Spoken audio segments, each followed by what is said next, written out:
Le Club Imo Radio J vous est présenté avec le concours de 123loger.com, votre partenaire pour louer un logement. 123loger.com, l'immobilier dans le bon sens. 123loger.com. Radio J. Le Club Imo Radio J, Marc Ezrati. Bonjour à tous et bienvenue dans le Club Imo sur Radio J. Aujourd'hui, on parle d'un secteur qu'on disait en déclin et qui semble renaître, longtemps synonyme de consommation de masse. Les centres commerciaux vivent une transformation profonde. Plus d'e-commerce, on s'adapte. Plus de prêt-à-porter, on s'adapte aussi. Une attente d'expérience, on transforme. En 2024, la fréquentation repart en hausse. Près de 10 voire 11% d'augmentation dans les métropoles, plus 3,7% en centre-ville. Alors pourquoi ce retour ? Parce qu'un centre commercial aujourd'hui ne vend plus seulement, il fait vivre une expérience. Pour en parler, un expert de cette métamorphose, il s'agit de Stéphane Duc. Il est directeur du développement chez Isospace Commerce de détail, spécialiste de la transformation des lieux de vente en espace hybride, durable et immersif. Bonjour Stéphane. Bonjour Marc. Alors Stéphane Duc, on a beaucoup entendu dire que les centres commerciaux étaient condamnés à disparaître et pourtant ils reviennent. Qu'est-ce qui explique ce rebond de fréquentation en 2024 ? Alors il faut revenir un tout petit peu en arrière, j'ai envie de dire, par rapport à la naissance des centres commerciaux qui sont nés sur quelques fondamentaux. Dans les années 70, c'était les premiers centres. On a construit des centres commerciaux autour d'une locomotive qui était un hypermarché alimentaire. En général, oui, c'était un supermarché, ouais. Qui était le vecteur de trafic. On a construit un bloc en béton autour de tout ça, en enfermant une offre de commerce diversifié, principalement du prêt-à-porter. Et puis on a rattaché ça à un parking à l'extérieur, avec plusieurs étages, pour pouvoir permettre le trafic. Donc effectivement, quand on regarde ça, on voit que tous ces modèles-là sont un petit peu en bout de course. Ah oui. La locomotive alimentaire, l'hypermarché, le modèle s'essouffle un peu. Ouais, il y a un peu plus de e-commerce, un peu plus de livraison à domicile. Voilà, c'est impersonnel, etc. Le bloc en béton, on n'en a plus tellement envie. C'était pas de lumière du jour, c'est un peu sombre. On a eu quelques efforts malgré tout. On a vu des des cinémas arriver ou des. On a vu une diversification de l'offre, des food courts. Ça, on les a vus plutôt vers les années 90, 90-2000. Exactement. Et puis à côté de ça, on avait effectivement de ce bloc de béton un parking pléthorique avec beaucoup de voitures, etc. Sauf qu'aujourd'hui, on est plutôt engagé dans un chantier autour des mobilités douces. Exactement. On veut y aller en vélo, il n'y a pas de trottinette. On veut y aller mettre sa voiture électrique à charger, par exemple. Exactement. Donc tout ça a la nécessité effectivement d'évoluer. C'est ce qu'ont engagé beaucoup de centres commerciaux aujourd'hui pour arriver effectivement à correspondre aux attentes des clients et venir visiter effectivement ces centres commerciaux qui sont de nouvelle génération, entre guillemets. On parle aujourd'hui de lieux hybrides, d'espaces expérientiels, là, je vais y arriver. Qu'est-ce que recouvre concrètement cette transformation des centres commerciaux aujourd'hui ? En fait, il tourne autour d'une offre qui devient un petit peu plus autour de l'expérience que l'achat transactionnel en tant que tel. Donc, on vient pour acheter, certes, mais on vient aussi pour profiter d'un loisir, etc. Et donc, on retrouve dans ces offres complémentaires de l'escape game, des jeux expérimentiels, etc. On trouve au sein des malls des expositions artistiques, par exemple. Donc, on a effectivement dans ces centres commerciaux une offre transactionnelle, une offre commerciale, mais aussi une offre autour de l'expérience qui fait que le moteur de visite n'est plus seulement l'achat, mais est aussi et beaucoup l'expérience. Et c'est ce qui fait la différenciation. Alors justement, c'est quoi les nouvelles attentes des consommateurs qui ne viennent plus que pour acheter ? Et voilà, comment aussi le centre commercial s'adapte ? Alors, il doit s'adapter à cette nouvelle attente, à cette nouvelle logique, qui est que, effectivement, avec le commerce en ligne, aujourd'hui, si c'est juste pour acheter, autant acheter chez soi. Autant rester à la maison. Si en revanche, je retrouve effectivement un environnement dans lequel le centre commercial va chercher à vous faire venir nombreux, mais à faire venir aussi et à rester dans le centre commercial. Donc, c'est proposer un food court, donc un espace de restauration digne de ce nom, qui a, comme vous le mentionnez, beaucoup évolué. C'est date des années 90, mais aujourd'hui, on trouve des food courts avec effectivement des offres très diversifiées et très qualitatives. On trouvait des cafétérias déjà un petit peu à l'époque, qui avaient un peu cette... non, mais c'était des cafétérias. Oui. Aujourd'hui, on trouve des concepts élaborés autour de l'alimentaire qui sont particulièrement intéressants, des offres très diverses d'ailleurs. Ouais. Et ce sont des éléments moteurs pour faire effectivement en sorte que la visite, elle vient pour l'expérience, mais aussi pour effectivement pouvoir se restaurer. Alors, chez Isospace, votre société, vous accompagnez cette évolution. Quel rôle joue le design d'expérience dans cette reconquête ? Est-ce qu'on peut être fidélisé par l'architecture ? Bien sûr. D'ailleurs, ce travail sur l'expérience, c'est le travail des architectes qui effectivement parce que c'est eux qui scénographient un petit peu, en tout cas qui mettent ça en scène. De faire en sorte qu'effectivement on soit... Bien gérer peut-être les flux par rapport à une connaissance de... Exactement.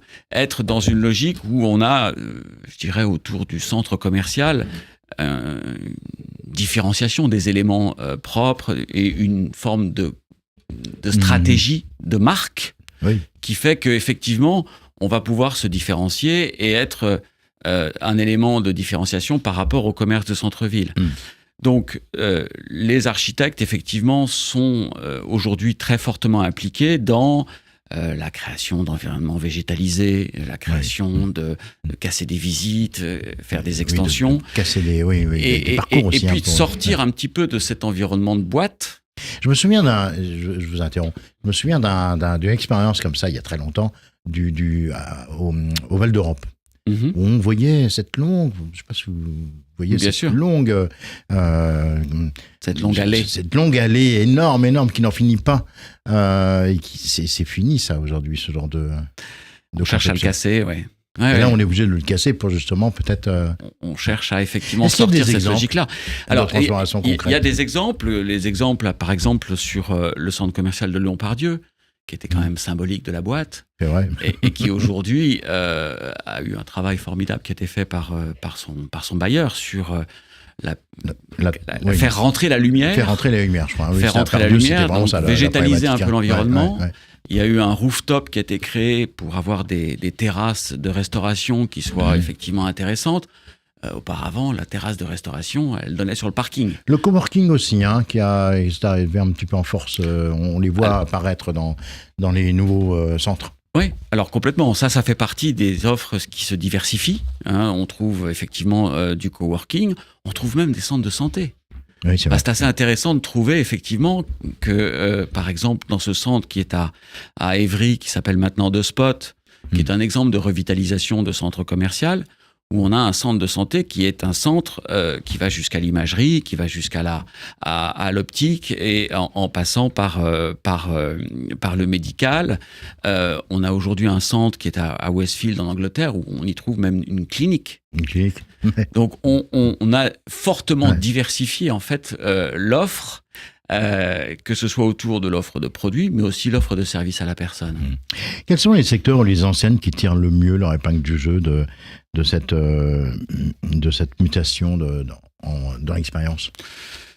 Je poserais peut-être la question différemment, à savoir que c'est un peu la mixité de l'offre qui fait la richesse effectivement du centre commercial, c'est-à-dire c'est cette capacité à pouvoir mettre en scène. Vous arrivez justement à créer cette synergie entre les enseignes qui parfois sont concurrentielles.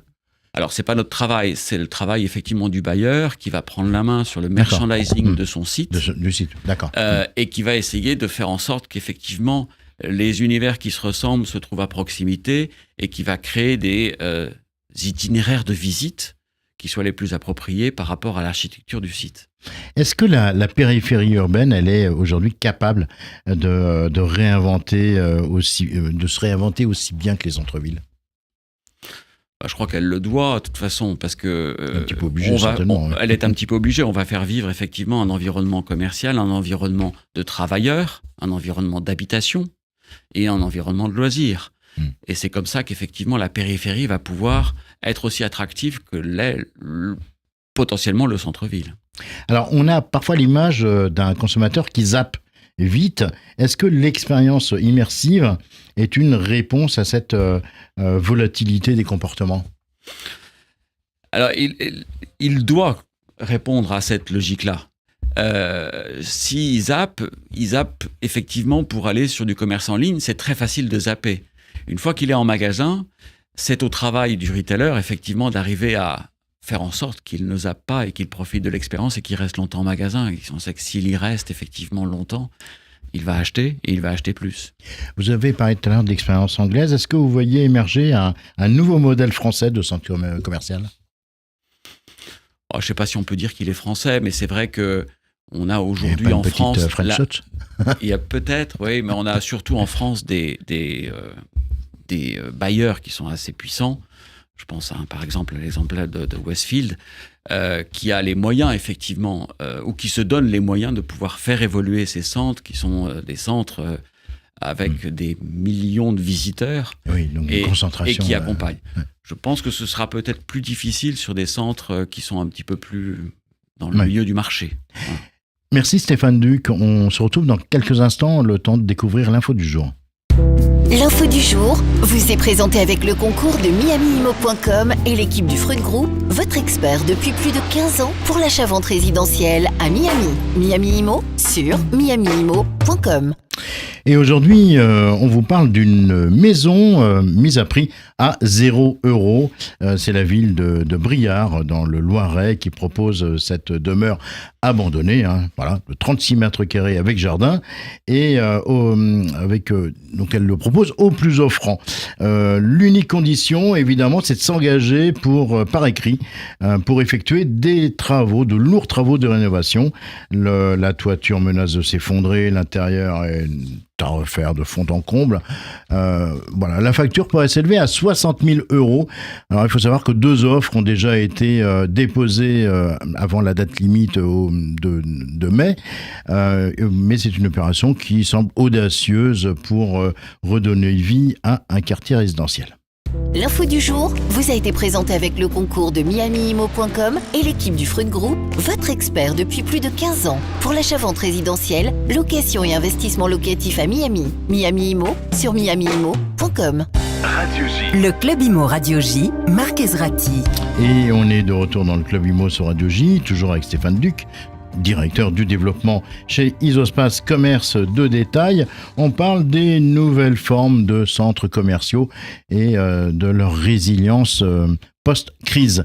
Alors, Stéphane, quelles sont les erreurs à éviter dans un projet de transformation d'espace commercial où est-ce qu'on voit souvent des ratés ? J'en ai pas connaissance à mon niveau. Ce qui est clair, c'est qu'il va falloir considérer en fait la transformation d'un centre commercial dans son ensemble. C'est-à-dire que c'est effectivement l'architecture du site, c'est son insertion dans l'urbanisme local, mais c'est aussi l'offre qu'on va pouvoir proposer à l'intérieur et sa diversité. Et c'est ces 3 éléments qui me semblent assez importants de pouvoir traiter du même niveau pour ne pas rater effectivement la transformation d'un site. Est-ce qu'il y a des territoires ou des secteurs qui sont plus réactifs que d'autres ? Est-ce qu'il y a des freins culturels, politiques ? Alors, je pense pas tellement à ça. Je pense plutôt effectivement ça coûte assez cher effectivement de pouvoir transformer un site. Et quand il est construit autour d'un hypermarché de province avec une galerie marchande, les investissements vont forcément être un petit peu lourds par rapport à la structure même financière du site. Donc ce sera probablement plus compliqué qu'un Jumbo, gros centre commercial de grosse métropole, entre guillemets, où en fait on a plus de moyens de par le fait qu'effectivement il y en a un volume de preneurs, en fait, de commerçants qui sera plus important. Donc ça va donner probablement une marge de latitude un peu plus importante. Et comment on concilie transformation rapide et pérennité dans l'aménagement d'un centre commercial ? Alors, je ne suis pas dans les arcanes des bailleurs. Je pense que c'est une question qu'il faudrait pour leur poser. Ce qui est clair, c'est que... Ou l'aménagement plutôt d'un territoire, disons. Est-ce qu'on est... Je pense qu'il faut faire de la programmation par étapes. Et je pense qu'il faut effectivement pouvoir faire évoluer un site de façon assez permanente pour pouvoir coller aux attentes. C'est clair que on est sur des engagements de baux qui sont aussi parfois relativement longs. Donc, j'ai des clients qui sont, ou des prospects, ou des gens avec qui je peux être amené à discuter, qui sont des preneurs, des commerçants, à qui on engage effectivement à rénover leur site pour coller à la rénovation du centre commercial. Et c'est parfois pas facile. Vous avez des exemples d'ailleurs de rénovation que vous avez réalisées récemment? Alors, récemment, de rénovation... En tout cas, qui explique le regard d'intérêt. J'ai plutôt envie de parler de sites où je trouve que le succès est là. C'est le site de la Part-Dieu, par exemple, qui est vraiment un site que j'ai trouvé assez qualitatif et très renouvelé dans de bonnes conditions. J'ai visité récemment le site de Spot à Évry aussi, où il y a un chantier qui a été lancé. Parlez-nous de ce site qui s'appelle maintenant The Spot, donc qui a été rebaptisé. Donc il y a un chantier qui est effectivement à tous les niveaux. C'est un chantier de communication, c'est un chantier de marque, avec tous les éléments de différenciation. Et puis c'est un chantier architectural à l'intérieur, où il y a effectivement une offre un peu d'attente. Dans le mall, on a travaillé ici les espaces. Bon, j'imagine que c'est un début. La lumière, faire rentrer la lumière. Voilà, pouvoir venir en vélo, pouvoir venir avec une voiture électrique. On retrouve des bornes donc de charge quasiment électrique sur le parking. Donc c'est quand même assez intéressant. Vous avez beaucoup d'ailleurs de places comme ça qui sont, parce que ça c'est aussi une des questions que les gens se posent sur la disponibilité des bornes électriques dans les parkings de centres commerciaux. Ouais, il y en avait quelques-unes de pas disponibles. Et là, maintenant, ça va mieux. Je pense que ça va mieux. À votre avis, est-ce que les enseignes ont bien compris le virage à prendre ou est-ce qu'elles sont encore en phase de rattrapage ? Elles l'ont compris parce qu'elles l'ont déjà compris avec l'arrivée du commerce en ligne. On avait prédit la fin du commerce physique. Aujourd'hui, ça dépend des secteurs d'activité. Mais on est globalement entre 20 et 30% du commerce qui se trouve en ligne versus le commerce physique. Donc ça a forcé à bouger les lignes et effectivement à intégrer cette dimension de l'omnicanalité, du click and collect.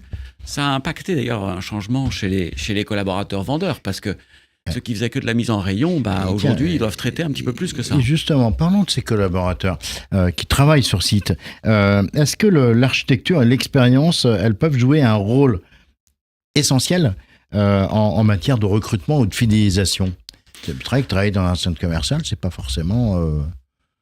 Alors, quand on y travaille tous les jours, oui, voilà. C'est clair. Et du coup, l'architecture et l'expérience, ça peut être quelque chose de quand on peut profiter d'une offre de restauration, ces anciens sites, j'ai envie de dire, où on voulait déjeuner en terrasse, on se retrouvait sur la terrasse qui était sur le parking. Sur le parking, ouais. C'était pas forcément, Sur des sites qui maintenant sont, je dirais, renouvelés, on a une offre de restauration plus qualitative, donc la journée est un petit peu plus agréable.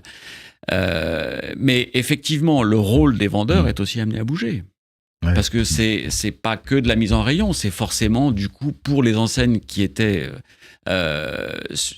qui doivent faire évoluer le rôle du vendeur pour aller vers la vente, pour aller vers le click and collect, pour aller vers, je dirais, l'accompagnement de leurs clients qui viennent effectivement pour récupérer de la marchandise ou récupérer des produits.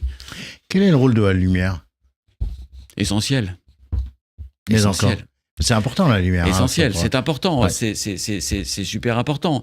Et si vous voulez, est-ce que la lumière... Pour ça, il faut faire un retour en arrière sur ce fameux bloc de lumière, ce bloc de béton qui était souvent en fait le cas des centres commerciaux au néon. Et qui, pour les commerçants, c'était les baies vitrées, c'est un enfer. Les baies vitrées, puis les baies vitrées, puis les néons aussi, cette lumière jaune blafarde qu'on voyait dans les... Les baies vitrées, c'est du mural en moins. Mais bien sûr. C'est de l'exposition produit en moins.